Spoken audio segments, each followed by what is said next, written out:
Sous l'eau, la visibilité n'est pas très bonne. Il n'y a ni flore, ni faune. Et c'est normal, la lumière du jour n'entre jamais. Pourtant, plusieurs fois par mois, ce petit groupe de spéléologues se jette à l'eau. On a des galeries qui sont creusées par l'eau et il est normal qu'à des endroits, l'eau dans les points bas reste.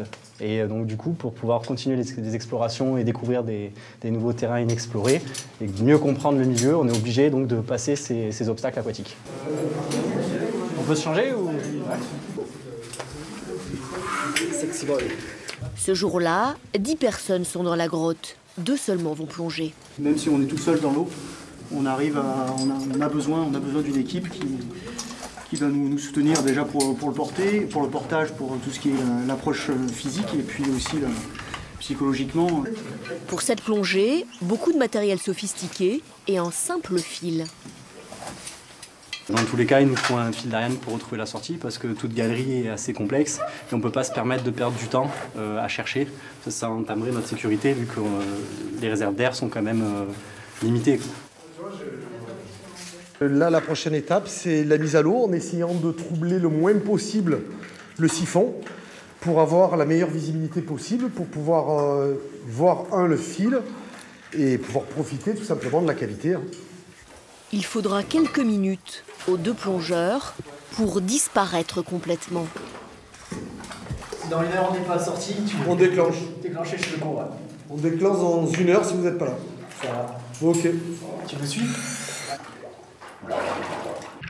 Sous la surface, ils vont suivre leur fil d'Ariane pour un parcours hors du commun.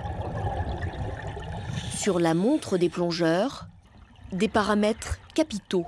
Le pourcentage d'oxygène dans les bouteilles, la profondeur maximum ou la température de l'eau. Voici à l'extérieur du siphon. De l'autre côté du siphon, une nouvelle cavité, un terrain de jeu à explorer.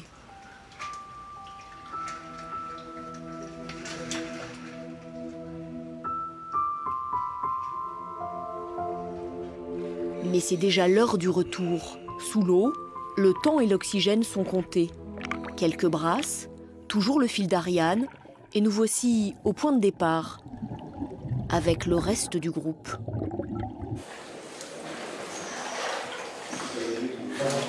La lente, très lente remontée va débuter.